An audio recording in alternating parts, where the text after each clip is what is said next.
하고 싶은 말도 많고 뭐야. 팔도 많은 내 삶의 별책부록 같은 시간. 지식과 재미의 콜라보레이션. 책보다 별책부로 울림이 가득한 클랑콜입니다. 묵묵히 히트서 밝히는 묵사발입니다. 와, 말도 많고 탈도 많은 아마존입니다. 와, 그냥 네, 판도라래요. 저는 그냥 판도라예요. 반갑습니다. 네, 여러분 오늘 저희가 너무 더워서 미쳤습니다. 지금 녹음을 쭉 하다가 녹음이 안 돼가지고 네, 다시 하고 다시 하고 있잖아요. 있습니다. 괜찮습니다. 뭐가? 지난 한 주 댓글부터 살펴보겠습니다. 피카소 에피소드에 유튜브 댓글 달아주셨어요. 박태윤님께서 유튜브 영상 올라오기 전에 팟캐스트로 먼저 들어버려서 작품 사진까지 같이 유튜브로 보면 좋았을 텐데 말이죠 하고 크크 해주셨는데 이게 또 보는 재미와 듣는 재미는 좀 다르지 않겠어요? 아, 그럼요. 네. 한 번 더 보셔도 괜찮아요. 두 번 보셔도 괜찮고. 그렇죠. 볼 때마다 좋아요. 라고 하더라고요. 여러분 추천합니다. 네, 오세요. 판도라님이 사진도 준비 많이 하시고 그림 뭐 이런 것들 정보 되게 많이 준비하셨어요. 그래서 팟빵으로 보시는 우리 애청자님들도 그쵸. 유튜브를 한 번 더 보시면 또 보는 재미가 달라서 여신들이 피카소와 함께 있는 사진, 그 시대의 작품들까지 다 예, 속속속 들어가 있으니까요. 꼭 한번 와주세요. 네, 그리고 후원이 있습니다. 팟빵에 62화 뉴노멀의 햇살조아님께서 1,000원 후원해 주셨습니다. 와, 감사합니다. 아, 나도 좋아. 고맙습니다. 2021년 시작보다 2022년 시작이 더 가까워졌어요. 슬픕니다. 그러네요. 이렇게 말씀하시니까 되게 실감난다. 그렇죠. 이거 한 번 더 얘기하면 시간 더 빨리 가는 거 아니에요? 한 해의 절반이 벌써 지났어요. 그러네요. 잘 늙어가고 있는 건지 화면에 지금 담기고 있겠죠. 아, 그렇죠. 이렇게 한 살 한 살 이렇게 나이를 한 살, 멀어지죠. 멀어지죠. 점점 더 멀어져간. 나이를 한 살 한 살 먹어감에 따라서 시간이 더 빨리 흘러가는 게 느껴지는 것 같아요. 그래서 올해 내가 뭐 했지라고 기억을 딱 해두지 않으면 기억도 잘 안 나는 것 같아요. 그냥 2020년이 됐네 했더니 절반이 지났네 벌써 그냥 계속 흘러간 것 같아요. 2020년 과거에 머물러 있구나. 그렇죠. 시간 보내기 싫어서. 2021년 상반기 나는 뭐 했지? 라고 생각을 해보면 일단 우리들은 영상 편집을 시작했죠. 새롭게. 네, 가장 시간을 많이 쓰고 있는 것 같아요. 그러니까요. 일주일 중에 한 달 중에. 반영상인. 저희가 그동안 유튜브에다가 꾸준히 올리긴 했는데 이제 거기는 그냥 이미지만 하나 딸랑 올라가 있다가 올해부터 녹화 녹음하는 거를 찍어가지고 올리고 있습니다. 다르긴 하죠. 생동감이 있죠. 예쁘게 봐주셨으면 좋겠고요. 네. 작년에는 제가 시간이 좀 여유가 많아서 거의 신선 노름하고 있었어요. 집에서. 오. 판도라님한테 나랑 놀아줘 이러고 다니고 있고 게임하고. 좋겠다. 다들 뭐 하느라 그렇게 바빠. 나랑 밥 먹자 뭐 이러고 다니고 있었는데 이제 올해는 한 달에 하나씩 작품을 쓰면서 뭔가 해내고 있다 이런 돈도 벌고. 느낌을. 돈은 그렇게 많이 들어오지는 않더라고요. 그래요? 돈은 작년이 더 많이 벌었다. 아, 취하고 있다는 게 중요한 거죠. 그렇죠. 하고 있다. 난 살아있다. 아, 그럼요. 이렇게 활동을 하니까 살아있음이 느껴지더라고요. 그래서 정말 물먹은 솜에서 사람으로 거듭나고 있습니다. 여기서 작품이라는 건 음악 작품이죠. 네, 맞아요. 곡을 쓰시니까. 저 클랑폴리님 곡을 많이 들어본 건 아닌데 네. 유튜브에 공개된 게 하나 있잖아요. 아, 재택근무로 네. 주제로 맞아요. 쓴 곡. 어떤 노래당에서 이 두 분이 당원이시죠. 그쵸.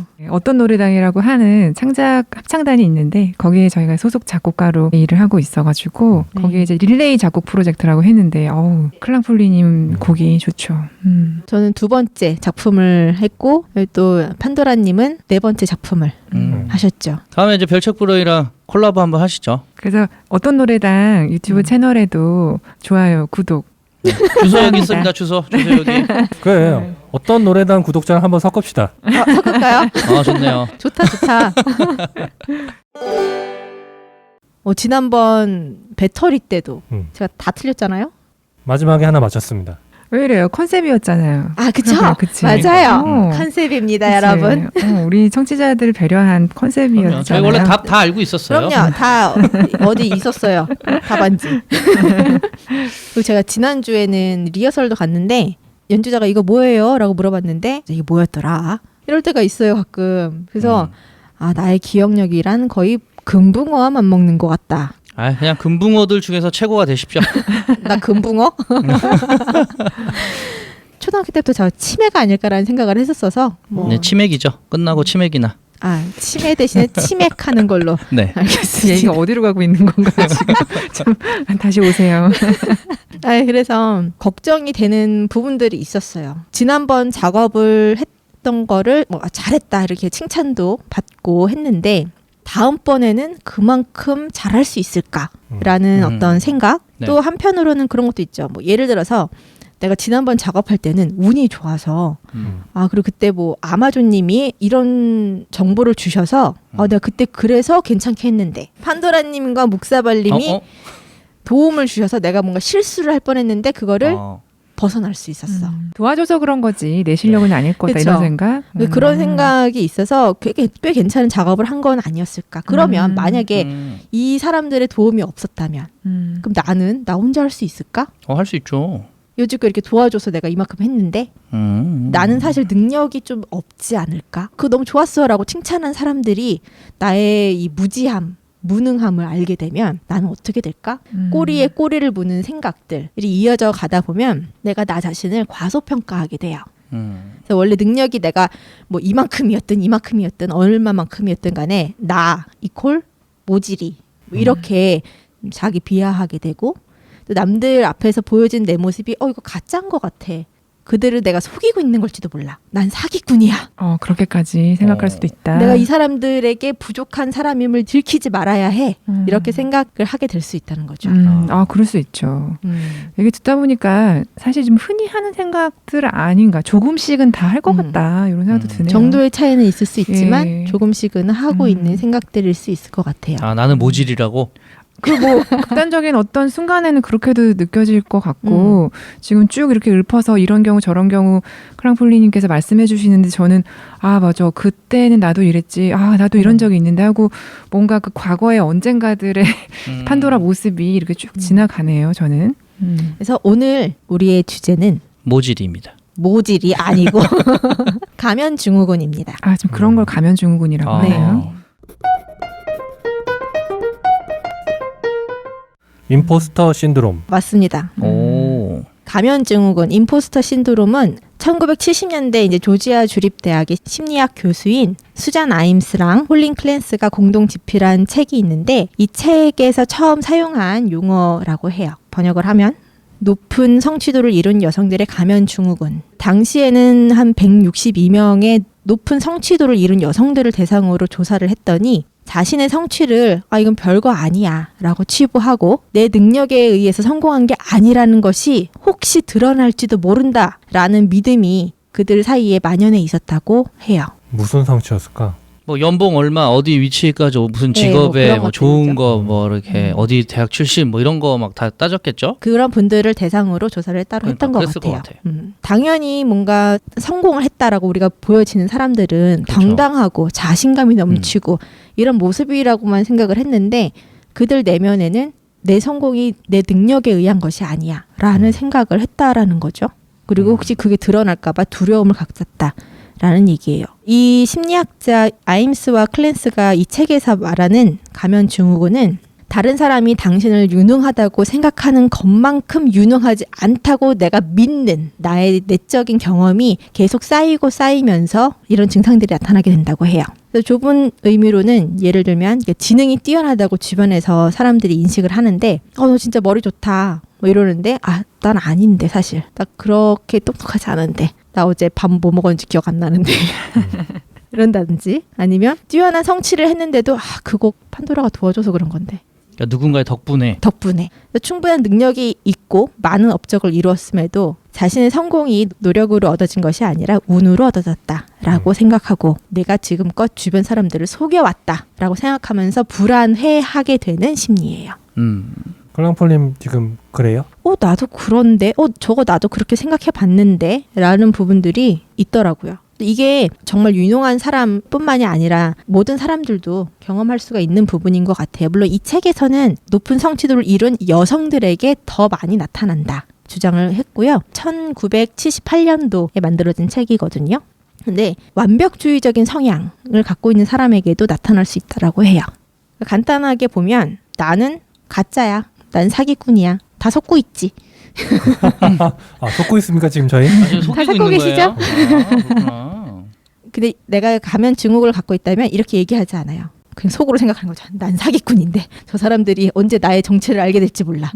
이렇게 하고 불안해하는 거예요. 이런 것도 있을까요? 너무 밝은 거야. 여기서 막 분위기를 압도하고 모두 나에게 시선 집중하면서 이 분위기를 만들어가고 있어. 그래서 저 사람 진짜 성격 좋다. 너무 외향적이고 진짜 능력도 짱이야 이랬는데 나는 사실 불안해서 마음으로는 불편해서 막 안절부절하는 사람인 거지. 그리고 집으로 가면서 우울감을 좀 가지는 거죠. 근데 그걸 또 감추기 위해서 사람들 앞에서는 더 와! 하고 이렇게 막 얘기하는 사람. 약간 그런 것도 한편 가면을 쓰고 있는 가면 우울증이라는 단어 들어본 적이 있는데 비슷한 얘기인 거 아닌가 싶기도 하네요. 그런 사람 주변에 있었어요. 있어요. 굉장히 아니, 있을 것 밝았다가 같다 진짜. 그러니까. 그 감정의 기복이 너무 크고 낮은 게 막 왔다 갔다 해. 저 같은 경우는 제가 막 활발하게 막 적극적으로 이러진 않아도 분위기를 밝게 해야 된다는 그런 강박은 좀 가지고 있는 것 같아요. 어떤 단체에 있을 때. 그래서 어색하게 누군가 있다. 그러면 그걸 제가 못 견디는 거죠. 근데 사실 저도 좀 내성적이고 뭔가 말하는 게 좀 불편한데 사람들이 안 믿어요. 저의 그런. 그러니까 저는 그런 가면을 또 이렇게 쓰고 제 마음을 좀 어떨 때는 감추고 있지 않나. 그런 면을 다시 돌려보면 사기치는 거죠. 나는 괜찮은 척하는 거잖아요. 그걸 또 그런 면으로 볼 수도 있겠네요. 지금 이제 보시면서 이게 문제가 될 수 있는 가면인지 문제가 되지 않는 정도의 가면인지 또 체크해 보실 수가 있을 것 같아요. 좋아요. 이 책에서는 여성을 대상으로 얘기했지만 사실 그 이후의 연구에 의하면 꼭 여성이나 혹은 사회적 지위가 높은 사람뿐 아니라 누구에게나 영향을 미칠 수 있고 남성에게도 나타날 수 있다라고 해요. 이 책이 1978년에 발간이 되고 4년 후 82년 1982년 미국 에머스트 지역의 매사추세츠 대학 교육학 강의실에서 한 학생이 수업 중에 아인스와 클랜스가 쓴 이 책 높은 성취도를 이룬 여성들의 가면 증후군에 대한 기사를 읽어주고 있었어요. 네. 이 이야기를 듣고 있던 발레리 영은 고개를 끄덕끄덕하면서 그렇지, 맞아 내 얘기지. 라고 생각을 하고 있었어요. 문득 이 이야기가 내 얘기하고 있는 거 아니야? 이거 난데. 오 마이 갓. 나한테? 그래서 주변을 둘러보았는데 나만 그런 게 아니라 교수님도 또 다른 사람들도 다 끄덕끄덕하면서 맞아 많은 여성들이 그렇게 생각하고 있지. 졸았던 거 아닐까요? 졸고 있었나? 발레리 영이 보기에 이 강의실에 있는 사람들은 그러니까 이 사람이 이제 교육학을 전공하고 있었는데 같이 학교 가서 수업도 하고 이 사람들의 논문도 읽어보고 다 아는 사람들인 거예요. 근데 이 사람들이 다 괜찮은 사람들이거든요. 되게 지적인 사람들이고 활동도 잘하는 사람들이고 그런데 이 사람들도 자신이 다른 사람을 속이고 있다고 생각한다고 너무 충격을 받아서 그녀가 연구를 하나 시작해요. 발레리 영과 친구들이 비공식적인 가면 증후군 지원 그룹을 만들어서 언제 얼마나 두려웠는지 무능한 느낌이 들었는지 서로 이야기를 공유하고 이러한 감정이 우리에게 어떤 방해들을 하는지 이야기를 나눈 거예요. 뭐 예를 들면 목사발님도 혹시 그런 거 느끼셨나요? 아니요. 네, 그럼 목사발님 빼고 판도라님 느끼셨나요? 네, 느꼈어요. 아마존님 느끼셨나요? 느꼈습니다. 우리 셋이서 모여갖고 얘기하는 거지. 셋이 무슨 얘기하는 내욕을 거지. 했겠구만. 셋이 모여서 얘기하면서 그때 그랬지 맞아 나도 그랬어 나 너무 무서웠잖아 선생님이 막 갑자기 나보고 막 이런 거 시켰어 막 이런 너무 무서웠어 이런 얘기하면서 그래서 내가 논문을 한 줄도 못 쓰고 있잖아. 합리화를 이야기를 시켜버리네. 합리화를 좀 하면서 같이 얘기를 하고 있었어요. 근데 사실 이렇게 말로 내가 꺼내서 누군가와 대화를 나눈다는 거는 상당히 중요한 일이긴 해요. 보통 이제 가면 증후군을 갖고 있는 분들이 속으로 생각하시고 자기 혼자만 이제 갖고 있는 나만 이상해 이럴 수 있는 경우가 많대요. 근데 인터넷을 통해서 뭐 소셜 미디어를 통해서든 회사에서 치유 프로그램 같은 걸 주최하는 곳들이 있다고 하고 같이 공유할 수 있는 분들끼리 얘기를 나눔으로써 꺼내는 것은 상당히 중요한 첫 번째 단계라고 합니다. 그게 꼭 심리학적인 병이 아니더라도 그쵸. 내가 어디가 아파. 근데 이게 왜 아프지 하는데 인터넷에 찾아보니까 야 이게 원인이 딱 밝혀져 있고 막 아픈 사람들의 후기도 써 있고 치료법은 뭐가 있고 이걸 딱 발견하는 순간 안심이 되고 좀 마음이 풀어지잖아요. 맞아요. 이게 문제가 하나가 있었어요. 이게 다들 가면을 쓰고 있다고 그랬잖아요. 근데 내가 가면을 쓰고 있는 걸 내가 토로했잖아요. 근데 이 발레리 영이 느낀 건 다만 말한다고 해서 벗어날 수 있다는 건 아니었대요. 왜냐하면 내가 이 모임을 가지면서 사람들이랑 그래 뭐 다들 각자 자기가 사기꾼이라고 얘기를 하고 있지만 진짜 사기꾼은 나밖에 없어 여기. 내가 좀 더 사기꾼이야. 다들 그렇게까지 그렇지 않을지도 몰라. 난 진짜 사기꾼인데 난 진짜 나빴어. 뭐 이렇게 생각할 수 있는 거죠. 저는 성공했어요. 하지만 이제 그럴 만한 이유가 있었어요. 라고 말하는 사람들은 그런 자신의 성공을 이런 이유 때문이라고 이야기를 한다고 해요. 한번 읽어봐 주시겠어요? 제가 눈으로만 읽었는데도 저는 조금 제 얘기 같아서 따갑네요. 읽어볼게요. 운이 좋았어요. 적당한 때에 적당한 자리가 생긴 거였어요. 절 좋게 봐주어서 그래요. 제가 할 수 있는 거면 누구나 할 수 있는 거죠. 에이, 다른 적당한 사람이 없어서 그런 거예요. 아마 누가 실수했나 봐요. 도움을 많이 받아서 그래요. 연줄 때문에 아마 그렇게 된 것 같아요. 그냥 잘해주려고 그런 것 같아요. 저를 안타깝게 여겨서 그런 것 같아요. 근데 전 정말 이런 생각 많이 하는데. 그래요? 그때 누구도 있고 누구도 있어서 그런 거지 뭐. 이런 얘기는 좀 많이 하는 것 같아요. 마음으로도. 그 칭찬을 오히려 온전한 칭찬으로 좀 못 받지 않았나? 요 글을 읽는데 이런 경우는 흔한데 다 그런 거 아니야? 약간 맞아. 이런 생각을 하네요, 제가. 근데 뭐 운이 별로 없었는데 내 실력으로 한 거예요. 이렇게 얘기하는 사람도 좀 이상하지 그치. 않나요? 그러니까 이건 내가 한 거지. 겸손함이 미덕이라 아마존이 말씀처럼 대부분은 솔직히 내가 한 거라고 생각하면서 아닙니다. 도움 덕분이죠. 라고 하지만 대체로 그 어떤 상황에 직면했을 때 비교적 이렇게 나는 별로 한 게 없고 숟가락 얹은 거야. 이렇게 맞아요. 얘기를 더 많이 하는 경향 이런 건 좀 있는 것 같아요. 그 왜냐면 이제 어쨌든 성취는 했어. 근데 이제 거기서 말을 어떻게 하느냐에 따라서 이 사람의 성취가 더 빛나 보일 수도 있고 이 사람이 좀 말을 내가 다 한 거지 이렇게 하면 그 이룬 성취도 약간 좀 깎이는 느낌이 그쵸. 있으니까 또 하나 중요한 거는 그렇게 말을 들었을 때 내 마음가짐인 것 같아요. 건전한 자신감을 갖고 있는 건 좋은 것 같아요. 나도 이만큼 열심히 했고 좋은 결과가 나온 거야를 내가 인정을 하고 그러는 게 좋다고 생각을 해요. 왜냐하면 이 감염 증후군에 걸리신 분들의 대부분이 옆에서 누가 또 이거 진짜 잘했어. 진심으로 칭찬을 해줘도 받아들이지 못한대요. 누군가의 칭찬을 자꾸 받을수록 그런 불안함이 더 많이 생기게 되고 그러다 보니까 이제 새로운 일에 내가 도전을 해야 된다. 그리고 어린 나이에 성공했을수록 감염증후군의 증상이 더 많이 나타난다고 그렇겠어요. 해요. 부담감도 한몫하는 건 거죠. 근데 자기를 그러면 얼마나 객관적으로 정확하게 볼 수 있는지가 그렇죠. 내가 뭐 지금 마음이 약해져서 약간 감염증후군에 겪다가도 그걸 벗어날 수 있고 필요에 따라서 쓰고 복구할 수 있는 상황이 될 텐데 그렇지 않고 정확하게 보는 것부터가 어렵다면 맞아요. 벗어나기가 어렵겠다. 그래서 극복하게 되는 방법에도 제일 먼저 이제 누군가와 대화를 하는 것도 있지만 또 나 자신을 정확하게 바라볼 줄 알아야 한다라는 부분도 있어요. 그들이 나를 이렇게 볼 거야라고 하는 내가 만든 프레임이거든요. 벗어날 수 있도록 나를 유도하는 그런 노력이 필요할 것 같아요. 최근에 혹시 이런 경험 있으실까요? 떠오르는 뭐 장면이나 최근에 소소하게도. 최근에 일단 성취를 한 경험이 뭐가 있지? 일단 성취를 해서 칭찬을 받아야 되는데 가만 있어봐. 생각해 좀 해보자. 뭘 칭찬받지? 설거지 잘하면 칭찬받고 설거지 잘한다고 칭찬했어. 그럼 운이 좋아서 에이, 아니야 아니. 내가 열심히 바짝바짝 닦아서 다음에 또 시키려고 저러는 거지. 뭐 이런 거지. 성취를 이루고 싶다. 저는 이런 생각 들었어요. 사람들이 또 되게 바쁜 줄 알거든요. 바쁘시잖아요. 안 바빠요?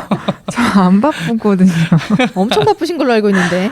그러니까 일 되게 많이 하고 그렇죠. 되게 막 종류별로 되게 활발하고. 다양한 일을 하시잖아요. 또. 엄청 활동적이고. 그렇죠. 막 그렇게 지금 보신다고요. 저랑 제어에 대해서 제일 제가 보고 잘한다고 생각하는 분인데도 저렇게 제가 얘기하신다는 보고 거죠. 있습니다. 바쁘시잖아요. 아닌데 이건 정말 오해거든요. 근데 이것도 약간 비슷한 것 같은데 제가 일부러 가면을 쓰고 얘기하는 건 아니지만 나도 알게 모르게 내가 보였던 어떤 모습이나 행동, 말투 뭐 이런 것들이 나를 굉장히 일을 많이 하는 사람으로 어쩔 때는 좀 포장을 했나? 이런 생각을 저 스스로 할 때가 있어요. 그래서 이렇게 친구가 얘기할 때 아니야. 이번 주는 좀 그래. 뭐 이렇게 넘어갈 수도 있는데 일하는 분들을 이렇게 같이 일하는 분들을 만났는데 그런 얘기를 들으면 저 혼자 속으로 어쩔 땐 좀 속상한 거죠. 혹시 나 바쁜 줄 알고 일을 안 주셨나? 그런 생각도 들고 때로는 그거를 이제 너무 좋게 칭찬을 하시면서 이것도 저것도 그것도 다 하는 분이잖아 판도라는. 그러니까 너무 대단하지. 그러면서 그걸 가지고 누구에게 소개를 한다. 그런 경우에는 제가 너무 아닌 건 아닌데 저게 다는 아닌데 하고 본의 아니게 제가 사기꾼이 되는 느낌일 때가 있는 거죠. 저거 그쵸 제가 한 건 맞죠 하는데 이제 우물쭈물 제가 말이 이제 기어 들어가는 상황 그런 상황은 좀 있네요. 굳이 어떤 일을 성취가 아니라도 이런 느낌은 좀 비슷하지 않나 이런 생각이 듭니다.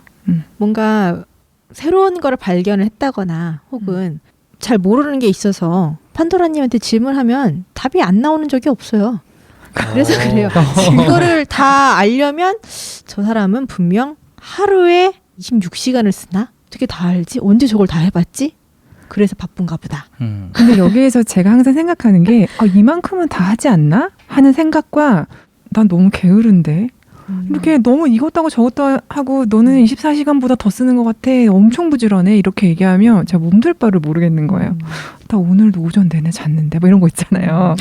그러니까 그런 게 오해야 잘 몰라서 그러는 거지를 넘어서서 내가 가만히 있으면 거짓말하는 것 같고 그렇다고 나 이때도 일 안 했고 이때도 잤고 이번 주 내내 얼마나 했어 이렇게 또 말할 수는 없잖아요. 그럴 때 이제 이런 기분을 많이 느끼는 것 같아요. 그러니까 대단히 나는 성취한 게 없으니까라고 생각하셔도 저처럼 어떤 일에 대한 성취가 아니라도 조금 느낄 수는 있겠다. 이런 생각은 좀 드네요. 발레리 영의 이제 경험담과 이런 연구 내용 담은 책이 있어요.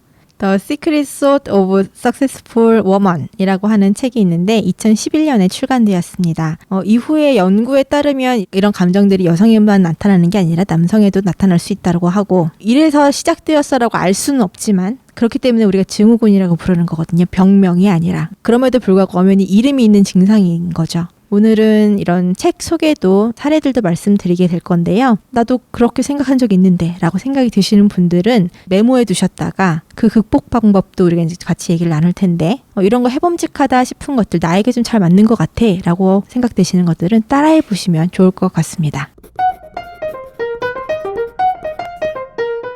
요즘 드라마 좀 보시나요? 드라마 봅니다. 슬기로운 의사생활 시즌2가 나왔어요. 내가 안 보는 거 보시네. 어머니가 사실 너무 좋아하셔서 제가 펜트하우스라는 드라마를 보고 있어요. 이거 국민 드라마 아닌가? 사실 최근에 모두 이 얘기를 해가지고 저는 안 봤는데도 저도 안 봤는데 얘기는 많이 너무 들었어요. 많이 들었죠. 네. 벌써 시즌 3 하고 있는데 그러니까 음악을 공부하고자 하는 학생도 나오고 사람들의 욕망에 대한 얘기도 나오고 이러면서 항상 기대감 다음에 이렇게 될까? 죽은 줄 알았던 사람이 살아나오고 어떻게 살아나왔지? 옛날에 그런 거 있지 않았어요? 점 하나 찍고 다른 그렇죠. 그 드라마보다 더 심해요. 그래 더 심해요? 더 심한데 심해요? 근데 잘 만들었어. 그래요? 이러면서 이제 계속 보게 되더라고요. 이 드라마에서 욕망이 가득한 어떤 프리마돈나 천서진이라고 하는데 그 천서진의 딸 하은별이 성악 전공 고등학생이에요. 이 시즌 1의 15화에서 하은별은 정신과에 가서 감염 증후군 진단을 받게 돼요. 아버지에게 전달한 진단 소감이에요. 지극히 긍정적이고 밝고 배려심도 많은 친구처럼 보여. 근데 다 가짜야. 감염 증후군. 주변의 높은 기대 심리 때문에 실패에 대한 두려움의 지수가 높으면 그럴 수 있어. 자신이 실패했을 때 올 충격을 완화하려는 방어라고나 할까? 라고 얘기를 해줘요. 엄마인 천서진은 딸 하은별에게 당연히 넌 1등 해야지. 너는 천서진의 딸이야. 뭐 이렇게 얘기하고 요새도 그런 부모가 있단 말이야? 똑똑하게 트레이닝도 하고 뭐 좋은 성적이 아니면 막 실망감을 거침없이 드러내고 있어요. 근데 그런 엄마 천서진 앞에서 하은별은 혼을 나고도 난 다음번엔 잘할 수 있어요. 정말 잘할 거야. 이렇게 잘할 것을 약속해요. 그런데 이제 손을 막 떨고 있는 모습을 보면서 시청자들은 알 수가 있죠. 지금 내면이 되게 불안정하구나. 심리 상담사이자 유튜버인 박기량 님이 박기량 님이요? 누군지 아세요? 치어리더 그분 말고요. 성우도 있어요, 성우. 박기량 선생님. VJ 특공대. 콸콸콸. 콸콸콸. 저녁 시간만 되면 오늘도 여기는 문전 사무실 막 그거 있잖아요. 그분이에요? 되게 잘한다. 깜놀. 심리 상담사이자 유튜버인 박기량 님이 본 펜트하우스에서의 하은별은 약간 좀 오류가 있다라고 해요. 근데 감염 증후군은 원래 방어기제의 일종이잖아요. 그러니까 뭔가 외부에서의 스트레스, 뭐 주변 사람의 기대로 인한 압박감 이런 것 때문에 방어하기 위한 하나의 전략인 건데, 그래서 나에 대한 기대를 감소시킴으로써 충격을 완화하고자 하는, 그러니까 내가 살려고 하는 어떤 방어 기질이에요. 그래서 하은별이 감염 증후군이라면은 그 상대 경쟁자인 베로나에게 그렇게 격한 감정을 드러내면서 막 화를 내고 막 이러진 게 아니라, 내가 베로나를 이긴 것은 우리 엄마가 천서진이어서 그런 거야. 뭐 이렇게 조금 자신을 깎아내리면서 얘기하는 게 맞는데, 제가 보기에는 이제 요거 감염 증후군만 있는 건 아닌 것 같아요. 그래서 그런지 뭔가 격하게 화내고 그 사람의 치부를 살짝 건드릴 것 같으면 분노를 폭발시키거든요. 분노 조절 장애. 네, 그런 것도 같이 있지 않나라는 생각이 들더라고요. 그러니까 드라마를 제가 안 봐가지고 정확히 모르겠는데, 지금까지 들은 감염 증후군은 만약에 여기 하은별이라는 애가 엄마가 야 너 너무 잘해, 근데 엄마 운이 좋아서 그런 거야, 나는 사기꾼이야, 이렇게 돼야 되는데 지금 그거 같진 않아요. 그러니까 네, 엄마는 맞아요. 1등 해, 약간 이런 부모님인 것 같고 좀 다른 것 같긴 하네요. 이런 것도 생각할 수 있을까요? 본인이 어쨌든 잘했으니까 누군가 경쟁도 하고 그러는 걸 텐데, 그렇죠. 내가 잘한 건 꼭 1등이 꼭 아니어도 내가 지금 요 정도 잘한 거는 엄마가 저렇게 열정적으로 했기 때문이지 내 실력만이라고 할 수는 없지. 맞아요. 근데 여전히 부족한 거야. 엄마 보기엔 부족하고, 그지만 그만큼 한 것도 엄마 덕분이고. 그러니까 나는 없는 거지. 내가 열심히 하고 잘한 건 없는 거지. 그런 마음. 근데 이렇게 해서 얘기를 하고 보니까 학업에 관련해서 비슷한 감정으로 본인의 일이고 본인의 생활이고 학업인데도 엄마가 해줘서 이렇게 행동하는 사람 의외로 많네요. 저는 지금 떠오르는 인물들이 좀 있거든요. 그러니까 특히 어쨌든 그 학창 시절에 미성년자 때 일어나는 일이니까 엄마가 케어해주고 엄마가 데려다주고 거기 너는 가야 되고, 그러니까 그 모든 게 내 실력도 있는데도 불구하고 내 노력이 있잖아요. 근데 엄마 때문이야. 그래서 결정적인 순간에 엄마한테 손을 내밀고, 엄마 또한 역으로 내가 아니면 너 이렇게 안 됐어. 내가 너를 이렇게 만든 거야. 그러니까 이게 악순환이 좀 되는 그런 경우도 있는 것 같아요. 근데 그런 친구들이 사회에 나오면 감염 증후군으로서 좀 괴로운 날을 맞이하기도 하겠다. 엄마가 없어졌네. 나는 역시 내가 혼자 할 수 있는 건 별로 없었어. 도움이 있어서 한 거야. 그래서 칭찬을 받아도 온전히 못 받을 수도 있겠다. 이런 생각도 드네요. 맞아요.